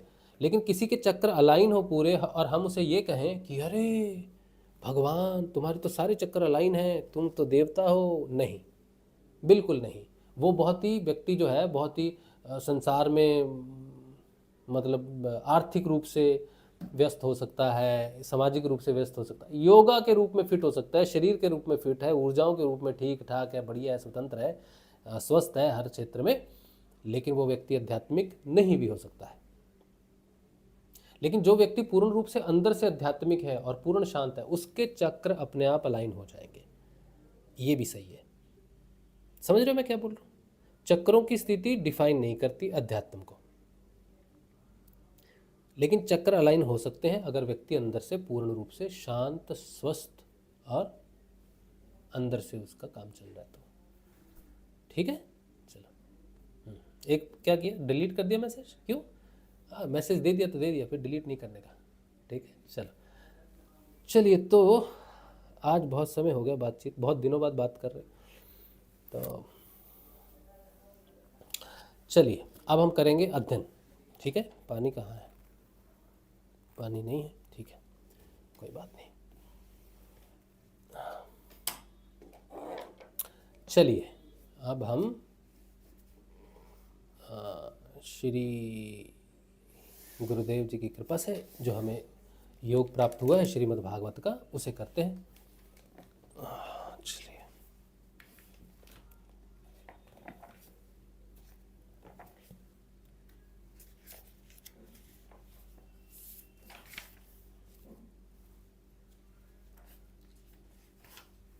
चलिए, तो हम पढ़ रहे हैं शुकसुधा सागर श्रीमद् भागवत। ठीक है, आप सबको नमस्कार है कि आप आए बैठे, और भगवान श्री गुरुदेव की जय हो, श्रीमद् भागवत की जय हो, आप सबकी जय हो। हम अपनी भी जय करते हैं, क्योंकि जो श्रीमद् भागवत का अध्ययन करे सुने उसकी जय हो।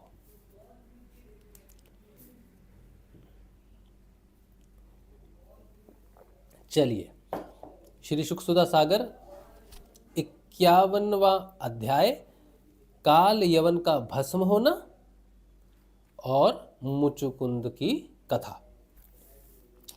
श्री सुखदेव जी कहते हैं, प्रिय परीक्षित, जिस समय भगवान श्री कृष्ण मथुरा नगर के मुख्य द्वार से निकले, उस समय ऐसा मालूम पड़ा मानो पूर्व दिशा से चंद्रोदय हो रहा हो। उनका श्यामल शरीर अत्यंत ही दर्शनीय था। उस पर रेशमी पीतांबर की छटा निराली ही थी।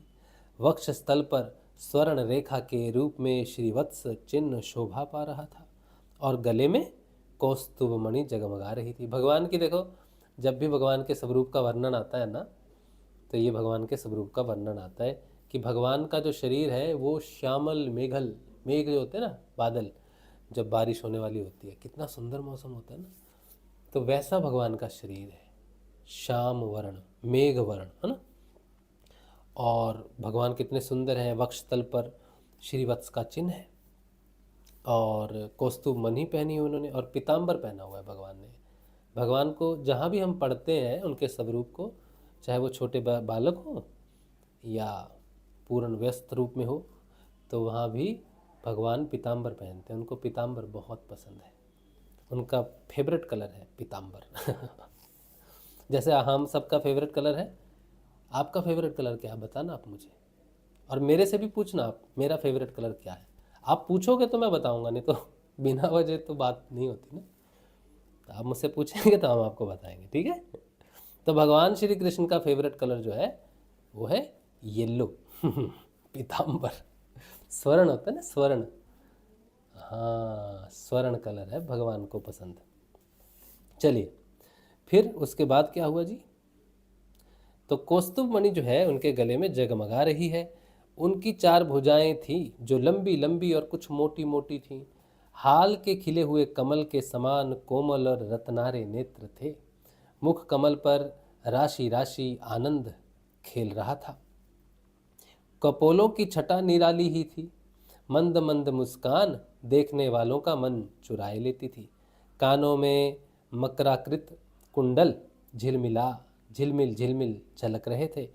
उन्हें देखकर काल यवन ने निश्चय किया कि यही पुरुष वासुदेव है, क्योंकि नारद जी ने जो जो लक्षण बतलाए थे, वक्षस्थल पर श्रीवत्स का चिन्ह, 4 भुजाएं, कमल के से नेत्र, गले में वनमाला और सुंदरता की सीमा, वे सब इसमें मिल रहे हैं। इसलिए यह कोई दूसरा नहीं हो सकता। इस समय यह बिना किसी अस्त्र शस्त्र के पैदल ही इस ओर चला आ रहा है, इसलिए मैं भी इसके साथ बिना अस्त्र शस्त्र के ही लड़ूंगा। तो काल यवन एक राक्षस है, राक्षस ही है। तो वो क्या कर रहा है, नारद जी के बतलाए अनुसार उसने भगवान श्री कृष्ण को ढूंढ लिया है, क्योंकि नारद जी ने बताया। नारद जी भी बदमाशी करते हैं। नारद जी को पता है असुर है, इसको मारना है भगवान ने, तो मैं ही इसको भेज दूं, काम सरल हो जाएगा भगवान का। तो नारद जी ने क्या किया, सारे चिन्ह बता दिए, ऐसा ऐसा दिखता है, वो परम पुरुष है, वो ये है, वो है, वासुदेव है, जाओ उसको मारो जाके। तो काल यवन खुद ही पहुंच गया भगवान के पास लड़ने के लिए। हाँ, फिर ऐसा निश्चय करके जब काल यवन भगवान श्री कृष्ण की ओर दौड़ा, तब वे दूसरी ओर मुंह करके रणभूमि से भाग चले, और उन योगी दुर्लभ प्रभु को पकड़ने के लिए काल यवन उनके पीछे पीछे दौड़ने लगा। तो भगवान भाग रहे हैं रणभूमि से, रण छोड़ भी बोला जाता है भगवान को। हाँ, कहते हैं, फिर कहते हैं, रण छोड़ भगवान लीला करते हुए भग रहे थे। काल यवन पग पग पर यही समझता था कि अब पकड़ा तब पकड़ा। इस प्रकार भगवान उसे बहुत दूर तक एक पहाड़ की गुफा में ले गए। काल यवन पीछे से बार बार आक्षेप करता कि अरे भाई, तुम परम यशस्वी यदुवंश में पैदा हुए हो, तुम्हारा इस प्रकार युद्ध छोड़कर भागना उचित नहीं है। परंतु अभी उसके अशुभ निशेष नहीं हुए थे, इसलिए वह भगवान को पाने में समर्थ न हो सका। कितनी सुंदर बात है, वाह जी वाह जी वाह जी, वाह जी वाह जी वाह जी, क्या बात है? काल यवन क्या बोल रहा भगवान को, बोला क्या कर रहे हो यार, तुम यशस्वी यदुवंश में पैदा हुए हो और तुम भाग रहे हो, तुम्हें शोभा नहीं देता भागना है? तो कितनी सुंदर बात आती है कि वो भगवान को पकड़ने के लिए भाग रहा है, लेकिन भगवान को पकड़ नहीं पा रहा है। क्यों नहीं पकड़ पा रहा है? क्योंकि उसके अशुभ जो है वो अभी निशेष नहीं हुए। जब सारे अशुभ शेष, तब भगवान को पकड़ेगा, मुक्त हो जाएगा। फिर क्या हो गया भैया? फिर कहते हैं, उसके आक्षेप करते रहने पर भी भगवान उस पर्वत की गुफा में घुस गए। उनके पीछे काल यवन भी घुसा चला गया अंदर। वहां उसने एक दूसरे ही मनुष्य को सोते हुए देखा। उसे देखकर काल यवन ने सोचा, देखो तो सही, यह मुझे इस प्रकार इतनी दूर ले आया और अब इस तरह मानो इसे कुछ पता ही ना हो, साधु बाबा बनकर सो रहा है।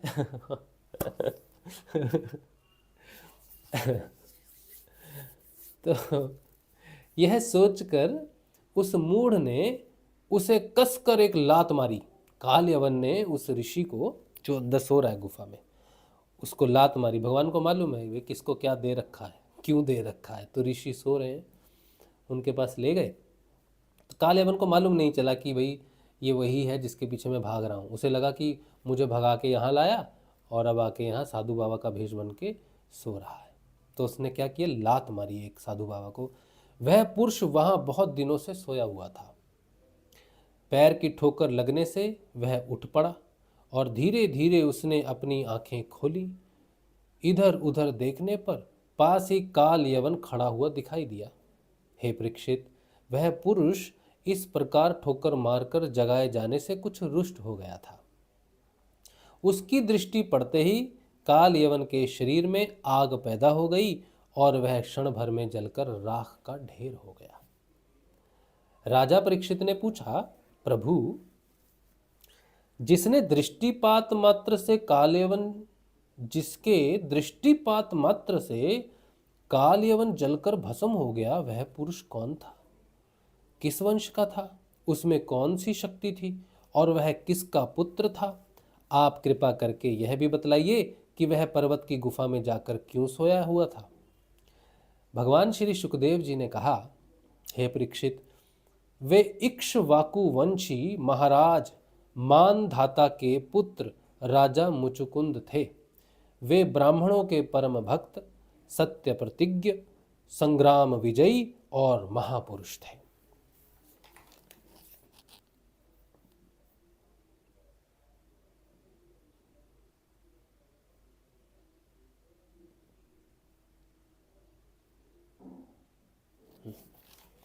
चलिए, चित्र बदल दिया मैंने। 2 चित्र बनाए थे आज, एक वो भस्म करने वाला काल यवन को, और एक ये है जो गुफा में भगवान देख रहे हो आप, छोटे से नीले से, ये भगवान है ना, और यहाँ पर एक राजा जी हैं।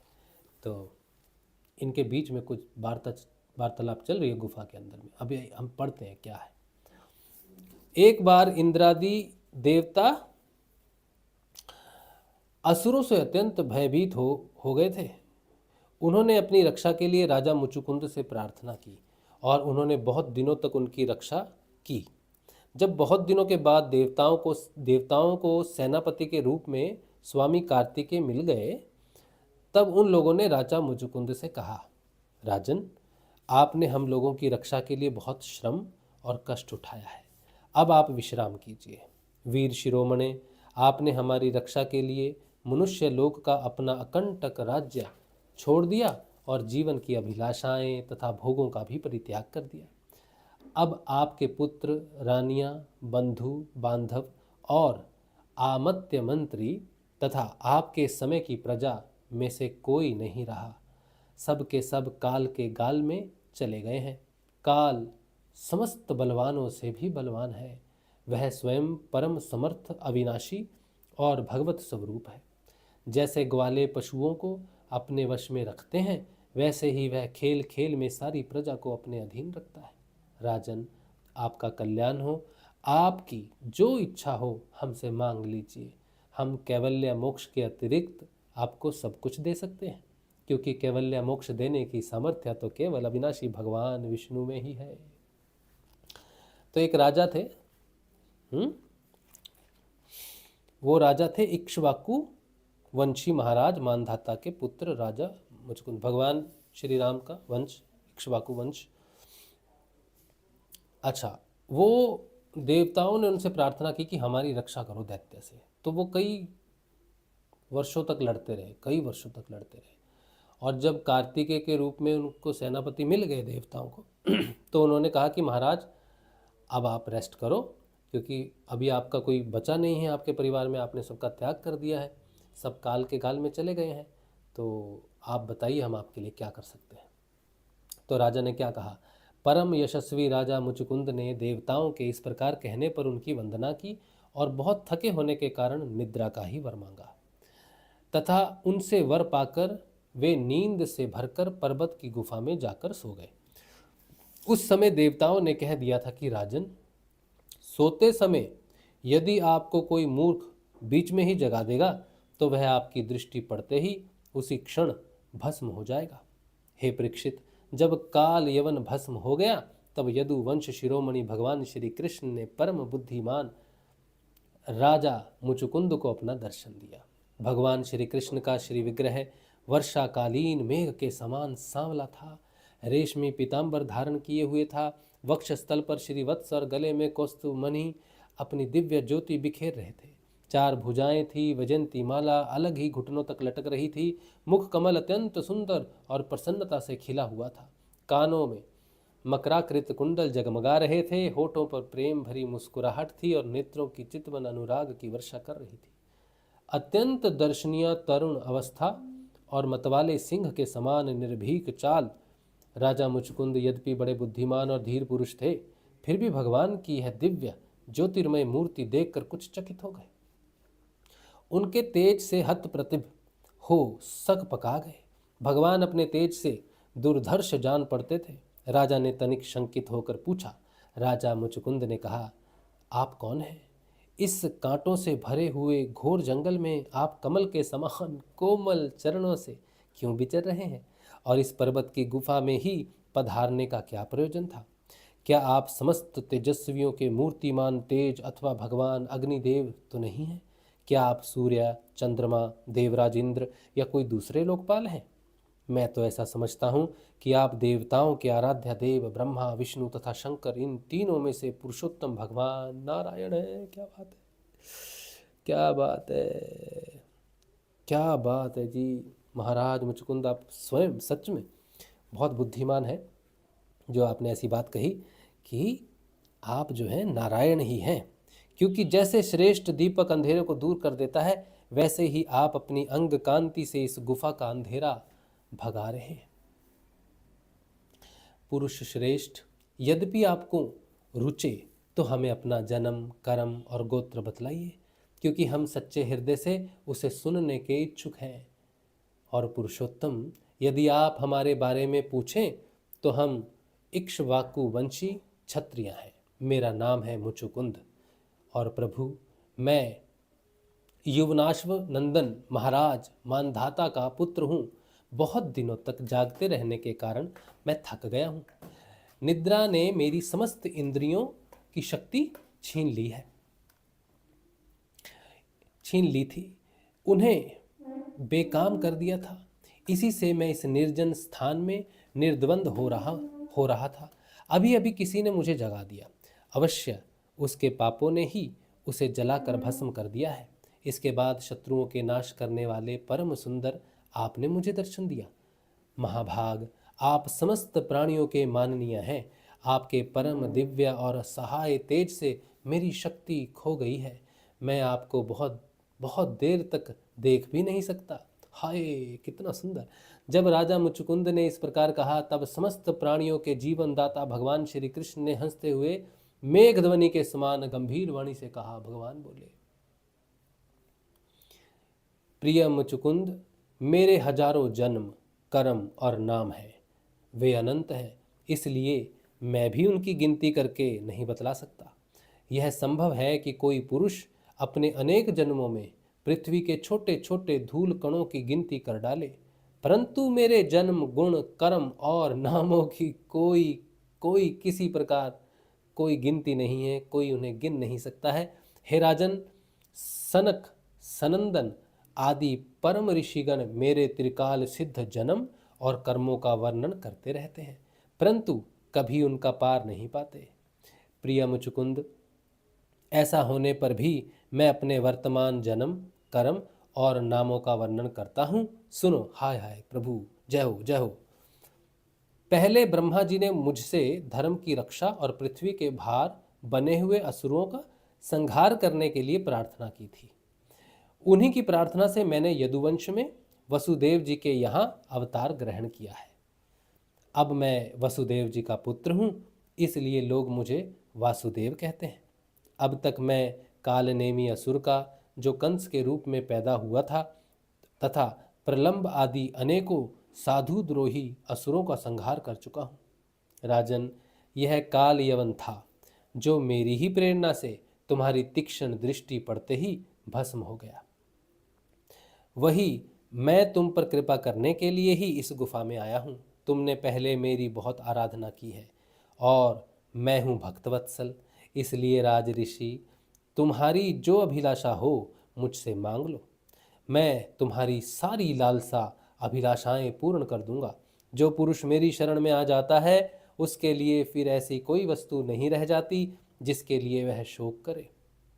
श्री सुखदेव जी कहते हैं, जब भगवान श्री कृष्ण ने इस प्रकार कहा, तब राजा मुचुकुंद को वृद्ध गर्ग का यह कथन याद आ गया कि यदुवंश में भगवान अवतीर्ण होने वाले हैं। वे जान गए कि ये स्वयं भगवान नारायण हैं। आनंद से भरकर उन्होंने भगवान के चरणों में प्रणाम किया और इस प्रकार स्तुति की। हाय, अब स्तुति सुनो भाई। जय हो प्रभु, जय हो। हाँ, मुचुकुंद जी ने कहा, प्रभु, जगत के सभी प्राणी आपकी माया से अत्यंत मोहित हो रहे हैं। वे आपसे विमुख होकर अनर्थ में ही फंसे रहते हैं और आपका भजन नहीं करते। वे सुख के लिए घर गृहस्थी के उन झंझटों में फंस जाते हैं जो सारे दुखों के मूल स्रोत हैं। इस तरह स्त्री और पुरुष सभी ठगे जा रहे हैं। इस पाप रूप संसार से सर्वथा रहित हे प्रभु। यह भूमि अत्यंत पवित्र कर्म भूमि है। इसमें मनुष्य का जन्म होना अत्यंत दुर्लभ है। मनुष्य जीवन इतना पूर्ण है कि उसमें भजन के लिए कोई भी असुविधा नहीं है। अपने परम सौभाग्य और भगवान की अहेतु की कृपा से उसे अनायास ही प्राप्त करके भी जो अपनी मति गति असत संसार में ही लगा देते हैं और तुच्छ विषय सुख के लिए ही सारा प्रयत्न करते हुए घर गृहस्थी के अंधेरे कुएं में पड़े रहते हैं, भगवान के चरण कमलों की उपासना नहीं करते, भजन नहीं करते। वे तो ठीक उस पशु के समान हैं जो तुच्छ तृण के लोभ से अंधेरे कुएं में गिर जाता है। हे प्रभु, मैं राजा था। राज्य लक्ष्मी के मद से मैं मतवाला हो रहा था। इस मरने वाले शरीर को ही तो मैं आत्मा, अपना स्वरूप समझ रहा था और राजकबूर और राजकुमार, रानी, खजाना तथा पृथ्वी के लोभ मोह में ही फंसा हुआ था। उन वस्तुओं की चिंता दिन रात मेरे गले लगी रहती थी। इस प्रकार मेरे जीवन का यह अमूल्य समय बिल्कुल निष्फल व्यर्थ चला गया।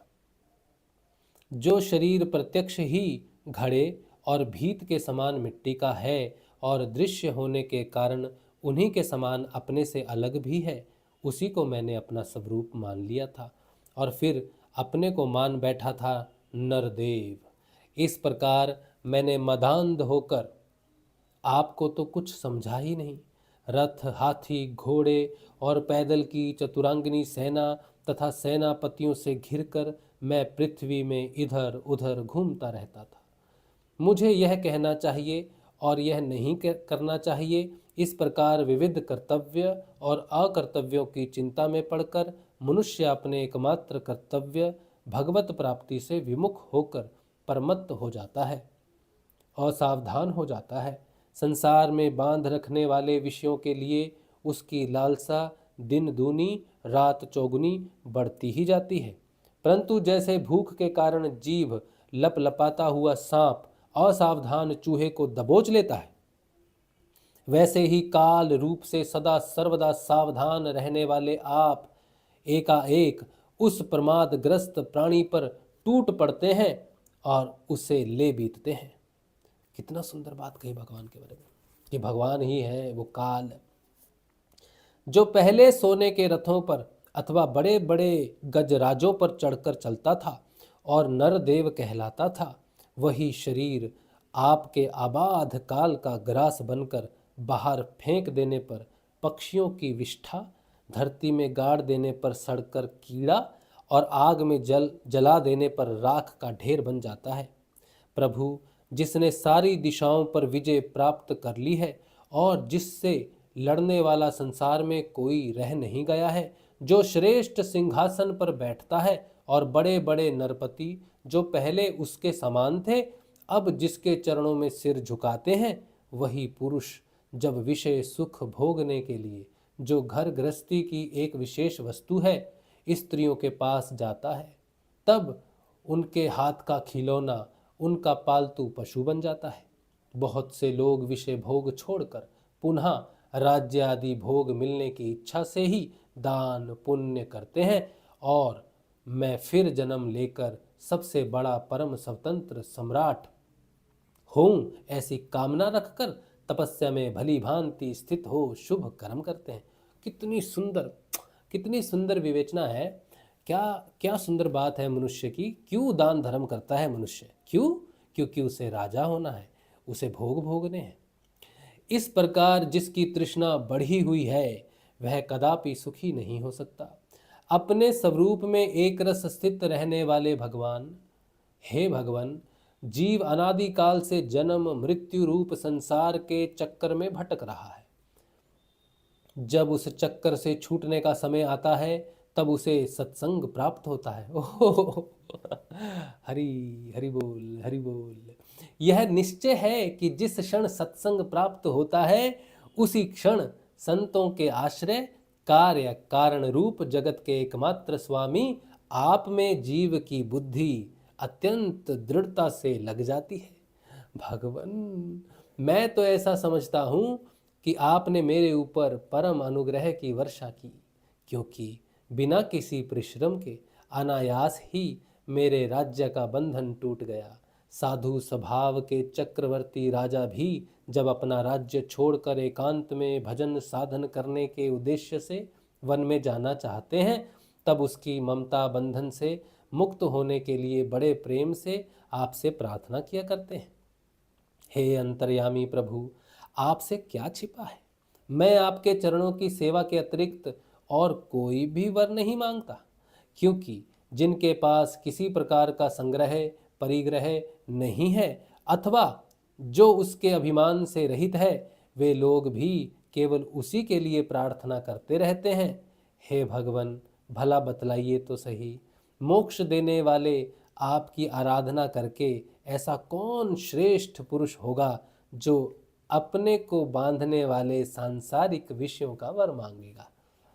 इसलिए प्रभु, मैं सत्वगुण रजोगुण और तमोगुण से संबंध रखने वाली समस्त कामनाओं को छोड़कर केवल माया के लेश मात्र संबंध से रहित गुणातीत एक अद्वितीय चित्त स्वरूप परम पुरुष आपकी शरण ग्रहण करता हूँ। भगवन, मैं अनादिकाल से अपने कर्म फलों को भोगते भोगते अत्यंत आर्त हो रहा था। उनकी दुखद ज्वाला रात दिन मुझे जलाती रहती थी। मेरे 6 शत्रु, 5 इंद्रियां और 1 मन कभी शांत ना होते थे। उनकी विषयों की प्यास बढ़ती ही जा रही थी। कभी किसी प्रकार एक क्षण के लिए भी मुझे शांति न मिली। हे शरणदाता, अब मैं आपके भय, मृत्यु और शोक से रहित चरण कमलों की शरण में आया हूँ। सारे जगत के एकमात्र स्वामी हे परमात्मन, आप मुझ शरणागत की रक्षा कीजिए प्रभु। भगवान श्री कृष्ण ने कहा, सार्वभौम महाराज, तुम्हारी मति, तुम्हारा निश्चय बड़ा ही पवित्र और ऊंची कोटि का है। यद्यपि मैंने तुम्हें बार बार वर देने का प्रलोभन दिया, फिर भी तुम्हारी बुद्धि कामनाओं के अधीन ना हुई। मैंने तुम्हें जो वर देने का प्रलोभन दिया वह केवल तुम्हारी सावधानी की परीक्षा के लिए। मेरे जो अनन्य भक्त होते हैं उनकी बुद्धि कभी कामनाओं से इधर उधर नहीं भटकती। जो लोग मेरे भक्त नहीं होते वे चाहे प्राणायाम आदि के द्वारा अपने मन को वश में करने का कितना भी प्रयत्न क्यों ना करें, उनकी वासनाएं क्षीण नहीं होती और राजन, उनका मन फिर से विषयों के लिए मचल पड़ता है। तुम अपने मन और सारे मनोभावों को मुझे समर्पित कर दो, मुझ में लगा दो और फिर स्वच्छंद रूप से पृथ्वी पर विचरण करो। मुझ में तुम्हारी विषय वासना शून्य निर्मल भक्ति सदा बनी रहेगी। तुमने क्षत्रिय धर्म का आचरण करते समय शिकार आदि के अवसरों पर बहुत से पशुओं का वध किया है। अब एकाग्र चित्त से मेरी उपासना करते हुए तपस्या के द्वारा उस पाप को धो डालो। राजन, अगले जन्म में तुम ब्राह्मण बनोगे और समस्त प्राणियों के सच्चे हितैषी परम सुहृद होगे तथा फिर मुझ विशुद्ध विज्ञान घन परमात्मा को प्राप्त करोगे। हरि बोल हरि। यहाँ पर ये अध्याय समाप्त होता है, 52वां अध्याय। देखिए, भगवान ने कहा है कि प्राणायाम लोग करते हैं ना, सुबह उठते हैं, अनुलोम विलोम करते हैं और अनुलोम विलोम करते हैं ना, प्राणायाम ओम ओम करते रहते हैं, तो सोचते हैं भक्ति होगी सुबह सुबह। तो जिसने प्राण हरि में लगाए, जिसने प्राण हरि में लगाए उसी ने प्राणों को सिद्ध किया।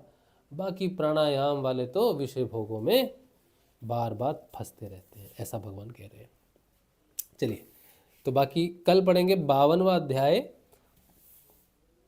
द्वारका गमन, श्री बलराम जी का विवाह तथा श्री कृष्ण के पास रुक्मणी जी का संदेशा लेकर ब्राह्मण का आना। ठीक है, चलिए कल पढ़ेंगे।